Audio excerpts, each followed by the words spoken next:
हाय बच्चा लोग, कैसे आप लोग।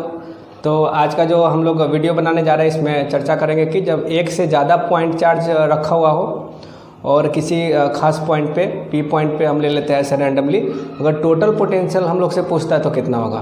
तो इससे पहले हम लोग देख चुके हैं कि अगर कोई चार्ज क्यू है और उससे आर दूरी पे अगर आपसे पोटेंशियल पूछता है तो उसका फॉर्मूला हम लोग ड्राइव किए थे 1/4 pi epsilon not into Q divided by R.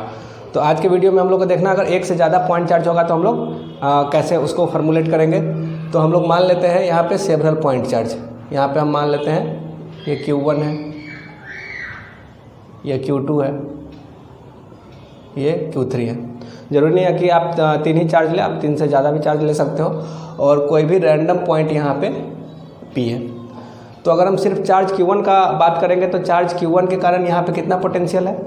तो डिस्टेंस आप लोग को पहले से अगर मेंशन किया हुआ है तो मान लेते हैं कि ये जो दूरी है ये R1 है, उसी तरीके से ये दूरी R2 है और ये दूरी क्या है R3 है। जो चार्ज Q1 है उसके कारण पोटेंशियल हम लोग V1 मान के चल रहे हैं, चार्ज Q2 के कारण V2 और उसी तरीके से चार्ज Q3 के कारण V3।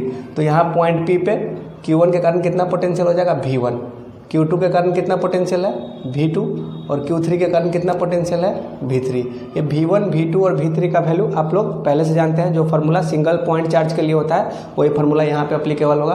तो V1 का वैल्यू क्या हो जाएगा 1/4 pi epsilon not Q1 divided by R1। उसी तरीके से यहाँ पे Q2 डिवाइडेड बाई R2।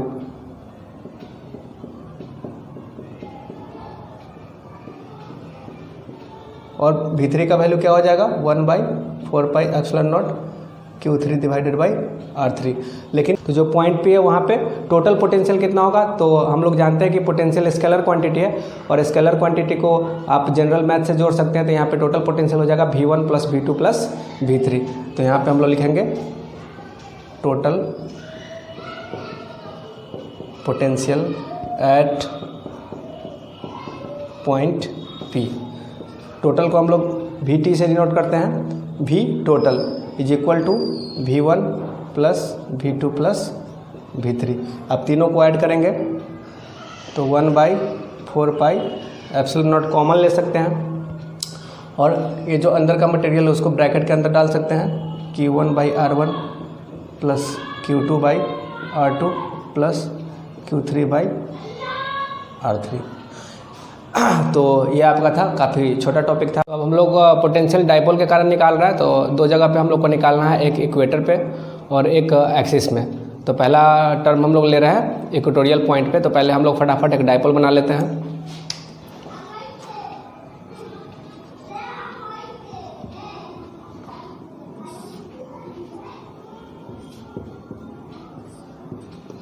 तो ये -Q चार्ज है, +Q चार्ज है, दोनों को हम लोग 2a डिस्टेंस पे रखा है।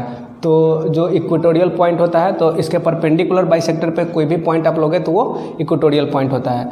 तो हम लोग इसका परपेंडिकुलर बाइसेक्टर ड्रॉ कर लेते हैं और यहाँ पे कोई रैंडम पॉइंट P ले लेते हैं। तो डाइपोल का परपेंडिकुलर बाइसेक्टर है ये, उससे r डिस्टेंस पे एक रैंडम पॉइंट है P। ये P पॉइंट आप कोई भी ले सकते हैं और ये पॉइंट है वो इक्वेटोरियल पॉइंट है इस डाइपोल का। तो जब आप सिमेट्री का यूज करके देखेंगे तो इस दोनों ट्रायंगल में ये जो r डिस्टेंस है दोनों में कॉमन है। ये जो एंगल है ये 90 डिग्री है, ये एंगल भी 90 डिग्री है, ये डिस्टेंस भी a है और ये डिस्टेंस भी a है। तो साइड एंगल साइड से ये दोनों जो ट्रायंगल है वो आइडेंटिकल है। तो हम लोग बोल सकते हैं कि ये डिस्टेंस और ये डिस्टेंस आपस में क्या होगा, इक्वल होगा। तो अगर ये डिस्टेंस R1 है तो ये डिस्टेंस भी क्या हो जाएगा R1। चूँकि पोटेंशियल स्केलर क्वांटिटी है तो यहाँ पे टोटल पोटेंशियल क्या होगा, टोटल पोटेंशियल इस चार्ज के कारण प्लस टोटल पोटेंशियल इस चार्ज के कारण। तो जो माइनस चार्ज है उसके कारण पोटेंशियल हम लोग क्या लिखते हैं यहाँ पे, तो हम लोग लिख रहे हैं पोटेंशियल V1। इसके कारण जो पोटेंशियल है वो हम लोग V1 लिख रहे हैं। तो V1 का वैल्यू क्या हो जाएगा 1/4 पाई एप्सिलॉन नॉट और चार्ज डिवाइडेड बाई जिस पॉइंट पे आप पोटेंशियल निकाल रहे हैं उस दोनों के बीच का दूरी। तो यहाँ पे दूरी कितना है R1। तो चार्ज क्या है यहाँ पे -Q डिवाइडेड बाई R1। उसी तरीके से V2 पोटेंशियल हम मान रहे हैं प्लस चार्ज के कारण। तो V2 का वैल्यू क्या हो जाएगा 1/4 pi epsilon not plus Q divided by R2। तो यहाँ पे आप टोटल पोटेंशियल जोड़ेंगे V1 प्लस V2। तो total potential V1 plus V2। तो यहाँ पे ये माइनस टर्म में और प्लस टर्म में दोनों एक दूसरे को कैंसिल आउट कर देगा और इक्वेटोरियल पॉइंट पे, किसी भी इक्वेटोरियल पॉइंट पे आपको टोटल पोटेंशियल डाइपोल के कारण 0 होगा। तो हम लोग इसको फाइनली लिख सकते हैं total potential at equatorial point is 0। तो यहाँ पे Vt बराबर क्या हो जाएगा, दोनों टर्म को ऐड करके हम लोग लिखते रहे इसको 0। तो हम लोग का नेक्स्ट केस है डाइपोल में। डाइपोल के हम लोग एक्सियल पॉइंट पे पोटेंशियल निकालते हैं। तो ये हम लोग का डाइपोल है, दोनों चार्ज के बीच में जो सेपरेशन है वो 2a है और दोनों के बीच में जो आधा सेपरेशन है वो a है। परपेंडिकुलर बाइसेक्टर, ये जो पॉइंट है मिडिल पॉइंट है, यहाँ से आपको r डिस्टेंस पे एक पॉइंट है p, यहाँ पे आपको पोटेंशियल निकालना है। तो जब जो line joining the two charges, उसी लाइन को जब आप आगे बढ़ाते हैं तो किसी भी रैंडम पॉइंट को आप वहाँ पे एक्सिस पॉइंट बोल सकते हैं। एक्सियल लाइन पे जो पॉइंट है उसको आप एक्सियल पॉइंट बोल सकते हैं। तो यहाँ पे आपको पोटेंशियल निकालना है। तो मान लेते हैं कि -q चार्ज के कारण V1 पोटेंशियल है और पॉजिटिव चार्ज के कारण V2 पोटेंशियल है। दोनों का हम लोग वैल्यू डाल देंगे और फिर उसको ऐड कर देंगे। V1 का वैल्यू कितना हो जाएगा, यहाँ से पॉइंट P तक का कितना डिस्टेंस है, तो ये डिस्टेंस r है और ये डिस्टेंस a है। तो टोटल डिस्टेंस कितना हो गया, r + a। तो V1 का वैल्यू क्या हो जाएगा, 1/4πε0। चार्ज हम लोगों ने ले रखा है -q डिवाइडेड बाई दूरी कितना है, r + a। उसी तरीके से पॉजिटिव चार्ज के कारण यहाँ पे कितना पोटेंशियल हम लोग मान के चल रहे हैं, तो यहाँ पे पॉजिटिव चार्ज के कारण V2 ले रहे हैं और V2 का वैल्यू कितना हो जाएगा, 1/4πε0। चार्ज का वैल्यू है q और डिस्टेंस, तो यहाँ से ये डिस्टेंस हम लोग को लेना है। तो यहाँ तक का डिस्टेंस r है, उसमें से ये डिस्टेंस हम लोग माइनस कर लेंगे। ये डिस्टेंस क्या है, ये a है। तो टोटल डिस्टेंस में से यहाँ तक का डिस्टेंस आप माइनस कर लोगे तो ये डिस्टेंस आपको पता लग जाएगा। तो ये डिस्टेंस क्या हो गया, r - a। तो यहाँ पे डिस्टेंस आपको डाल देना है r - a। अब पॉजिटिव चार्ज जो होता है वो पॉजिटिव पोटेंशियल क्रिएट करता है, नेगेटिव चार्ज जो है वो नेगेटिव पोटेंशियल क्रिएट कर रहा है। तो टोटल पोटेंशियल कितना हो जाएगा, तो आपको टोटल पोटेंशियल यहाँ पे ऐड करना पड़ेगा फिर से। तो टोटल पोटेंशियल V1 + V2। तो V1 कितना है, 1/4πe0 कॉमन ले लेते हैं और उसका टर्म है -q/r + a प्लस इसका टर्म है q/r-। इसको जब हम लोग सॉल्व करते हैं तो आपको ये टर्म मिलेगा, फिर दोनों कैंसिल आउट हो जाएगा। आपको AQ और AQ दोनों ऐड करेंगे तो 2AQ हो जाएगा।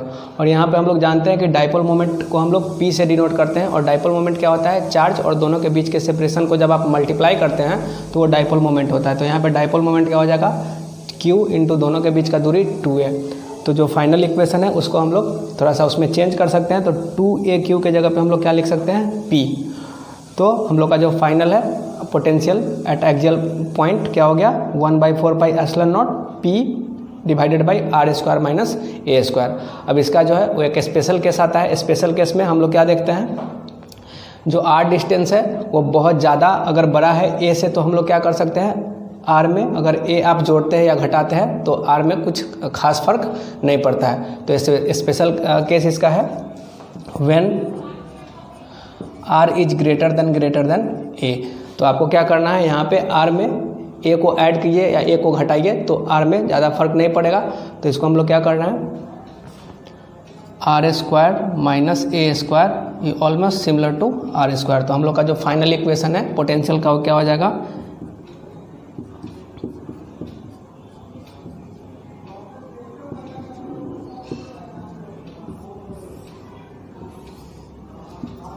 हम लोग का ये वीडियो यहीं पे ख़त्म होता है। अगर आपको कोई भी डाउट है तो इस नंबर पे आप व्हाट्सअप कर सकते हैं।